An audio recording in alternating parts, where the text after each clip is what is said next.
आए हुए मेरे प्यारे मित्रों, अनुयायियों, सबको मेरा सादर प्रणाम। मैं नित्य प्रतिदिन की तरह ज्ञान की चर्चा में आप लोगों के साथ शामिल हो रहा हूं और चाहता हूं कि आप लोग भी मेरे साथ पूर्ण मन से इस चर्चा में शामिल हो। ज्ञान की चर्चा का मेरा उद्देश्य, जैसा कि मैं पहले भी कहता आया हूं, इस समाज में ज्ञान के प्रकाश को फैलाना है। जो ज्ञान हमारे पास है वो आपको मिले और आपसे कुछ ज्ञान हमें भी मिले, इसी इच्छा के साथ हम ज्ञान की चर्चा में सम्मिलित होते हैं और आप लोगों से उम्मीद करते हैं कि आप लोग भी इसमें सम्मिलित हों। यदि नहीं सम्मिलित हो सकते तो कम से कम हमारे वीडियो को सुनने और समझने का प्रयास करें और जो भी कमियां हैं उनसे हमें अवगत कराएं। तो इस तरह से ज्ञान का प्रचार प्रसार होगा और जो हमारा उद्देश्य है कि जो ज्ञान प्रभु ने हमको दिया है वो ज्ञान आप लोगों तक पहुंचे, इसीलिए मैं इस ज्ञान की चर्चा को नित्य प्रतिदिन शुरू करता हूं। और आज भी मैं इसी उद्देश्य के साथ यहाँ आप लोगों के बीच उपस्थित हुआ हूं और एक बार एक नए विषय पर आप लोगों के मध्य चर्चा करना चाहता हूं। मेरा पूर्ण विश्वास है कि आप लोग पूरे ध्यान से मन लगाकर हमारे साथ इस चर्चा में शामिल होंगे और कुछ ना कुछ आपको हमसे मिलेगा और कुछ हमको आपसे मिलेगा। आज ज्ञान की चर्चा में हमारा विषय है, बहुत ही महत्वपूर्ण विषय है, विवेक। विवेक बहुत ही महत्वपूर्ण विषय है। विवेक से ही हम सही निर्णय ले पाते हैं। विवेक का अर्थ है नैतिक मूल्यों के आधार पर हम जो डिसीजन लेते हैं वो डिसीजन विवेक के अनुसार होते हैं। विवेक के आधार पर हम सही गलत, उचित अनुचित में भेद कर पाते हैं। विवेक हमारी अंतर्बुद्धि होती है या कुशाग्र बुद्धि कह सकते हैं। बुद्धि हमको तथ्यों को समझने का मौका देती है। बुद्धि के आधार पर हम, जैसे कोई गणित का सवाल है उसको गलत करना है तो हमें बुद्धि की जरूरत पड़ती है, लेकिन विवेक हमको नैतिक मूल्यों के आधार पर डिसीजन लेना सिखाता है। सही क्या है, गलत क्या है, उचित क्या है, अनुचित क्या है, ये हमको विवेक सिखाता है। जैसे छोटा सा एग्जाम्पल है कि हम कोई गलत कार्य ना करें। गलत कार्य क्या है और क्या नहीं करना चाहिए, हमको विवेक, हमारा विवेक ही हमें बताता है। जैसे एक चाकू से हम एक छोटी सी, एक सीधी भाषा में समझाने का प्रयास करते हैं कि अगर एक चाकू है, चाकू से हम फल को काटते हैं और चाकू हमारा फल काटने में इस्तेमाल होता है, लेकिन उस चाकू से हम किसी को नुकसान नहीं पहुंचाते। ये हमारा विवेक है। और अब बुद्धि की अगर बात करें तो बुद्धि के आधार पर हम कठिन से कठिन सवालों को हल करते हैं। बुद्धि के आधार पर एक डॉक्टर अपने मरीज का इलाज करता है। एक जज तथ्यों को समझने के बाद उनके आधार पर उनका विश्लेषण करके फैसला देता है। तो बुद्धि और विवेक दोनों अलग चीजें हैं। ये हम लोगों को समझना बहुत ही जरूरी है कि हर व्यक्ति के पास बुद्धि का होना भी जरूरी है और विवेक का होना भी जरूरी है। बुद्धि से हम चीजों को सुलझाते हैं, तर्क के आधार पर सुलझाते हैं, तथ्यों का विश्लेषण करते हैं और उन तथ्यों के विश्लेषण के आधार पर अपने फैसले लेते हैं। लेकिन बुद्धि के आधार पर लिए गए फैसलों का न्याय अन्याय, उचित अनुचित से कोई मतलब नहीं होता, क्योंकि बुद्धि तो केवल, जैसे हमारे गणित का सवाल है उसको हल कर देगी। हमें अगर डॉक्टर है तो क्या इलाज करना चाहिए बता देगी, और अगर कोई जज है उसको भी बता देगी कि ये सबूत मिल रहे हैं, इनका विश्लेषण करके आप निष्कर्ष निकालिए। इसलिए अगर हमें नैतिक मूल्यों, नैतिकता के आधार पर कोई डिसीजन लेना है, निर्णय लेना है, सत्य क्या है, असत्य क्या है, उचित क्या है, अनुचित क्या है, तो हमें विवेक का इस्तेमाल करना पड़ता है। विवेक से लिए गए फैसले आत्मा के अनुसार लिए गए फैसलों की तरह होते हैं। जैसे हमें किसी की मदद करनी है, ये हमारा विवेक है कि हमें किसकी मदद करनी है, किसकी नहीं करनी, ये इसका फैसला हम अपने विवेक से लेते हैं। विवेक का जीवन में बहुत ही महत्व है। विवेक को हम कुशाग्र बुद्धि भी कह सकते हैं और अपनी अंतर्मन की आवाज की तरह भी कह सकते हैं। हर व्यक्ति में विवेक भी होता है और बुद्धि भी होती है। वो इस्तेमाल कैसे करता है, ये उसकी अपनी इच्छा है। विवेक को जागृत करने के लिए हमें विवेक को जागृत करने के कई तरीके हैं। ध्यान है, योग लोगों से संवाद है और धर्म में योगदान, स्वाध्याय। हम विभिन्न विषयों पर जब अध्ययन करते हैं तो हमारा विवेक जागृत होता है। अपने लक्ष्य के प्रति स्थिर सोच के साथ आगे बढ़ना, अधिक सोच के साथ आगे बढ़ना हमारे विवेक को जागृत करता है। ध्यान से हमारा विवेक जागृत होता है। आत्मचिंतन से हमारा विवेक जागृत होता है। अगर हम ध्यान लगाते हैं तो हमारा विवेक जागृत होता है। हर व्यक्ति को जीवन में विवेक का इस्तेमाल जरूर करना चाहिए। विवेक एक तरह से आत्मा के निर्देशानुसार लिए जाने वाले फैसले ही होते हैं।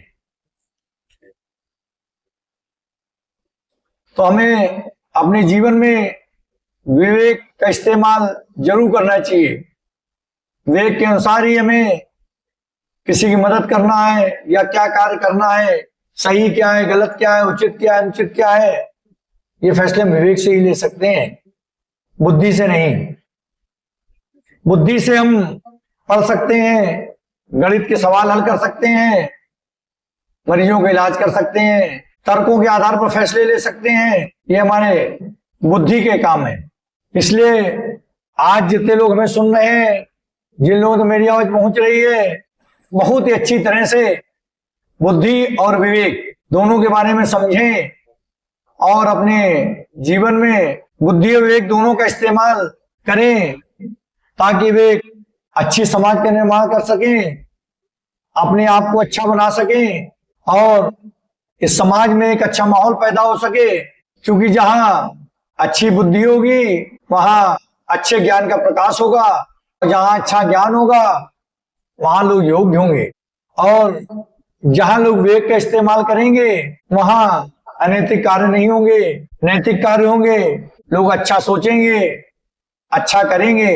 दोनों ही चीजों को हमें अपनी जिंदगी में बहुत ही अच्छे से इस्तेमाल करना चाहिए। जहां विवेक की जरूरत हो वहां विवेक का इस्तेमाल करना चाहिए। जैसे हमें किसी की मदद करनी है तो हमें विवेक से, अपने विवेक के आधार पर फैसला लेना चाहिए। विवेक और बुद्धि को अच्छे से समझें और इसका प्रयोग करें, क्योंकि जीवन में बुद्धि और विवेक का इस्तेमाल अगर नहीं किया गया तो ये एक अच्छी समाज, अच्छे व्यक्तित्व, अच्छे देश का निर्माण नहीं हो सकता। अब आते हैं ज्ञान और बुद्धि। हम लोग आमतौर पे शायद ज्यादा ध्यान नहीं देते हैं। ज्ञान और बुद्धि ये दोनों अलग अलग हैं, इसलिए इस टॉपिक पर भी हम आगे ज्ञान की चर्चा में विस्तार से चर्चा करेंगे। लेकिन आज का जो हमारा मुख्य विषय विवेक है, तो हम उम्मीद करते हैं कि हमारे श्रोतागणों ने विवेक के विषय में सुना, सोचा और समझा होगा और आगे इसके बारे में और गहराई से सोचेंगे और जहां बुद्धि का इस्तेमाल करना होगा वहां बुद्धि का इस्तेमाल करेंगे और अपने विवेक को जगाने का प्रयास करेंगे। हम जितना ध्यान लगाएंगे, जितना आत्ममंथन करेंगे, जितना अपना उद्देश्य के प्रति एकाग्रचित होंगे, ये चीजें हमारे विवेक को जगाती हैं। विवेक एक तरह से आत्मा के हिसाब से लिए गए फैसले होते हैं, इसलिए विवेक का बहुत ही महत्वपूर्ण स्थान है। क्योंकि जहां आत्मा होती है वहां परमात्मा होती है। जो आत्मा के आदेश होते हैं वो परमात्मा के आदेश होते हैं। इसलिए विवेक के आधार पर जो भी हम फैसले लेते हैं क्या सही है, क्या उचित है, ये फैसले हमारे परमात्मा के साथ के फैसले होते हैं। इसलिए अगर हम विवेक का इस्तेमाल करें और अपनी आत्मा के अनुसार चलें तो निश्चित रूप से हम अपने परमात्मा के उम्मीद के अनुसार अपना जीवन यापन कर सकते हैं और हमारे परमात्मा प्रसन्न होंगे। आत्मा परमात्मा का अंश है और हमारा जीवन सुखमय होगा, अच्छे समाज का निर्माण होगा। विवेक का इस्तेमाल अगर हम लोग करेंगे तो हर व्यक्ति अपने माता पिता का सम्मान करेगा, गुरुजन का सम्मान करेगा, क्योंकि विवेक हमको यही सिखाता है क्या उचित है, क्या अनुचित है, क्या सही क्या गलत है।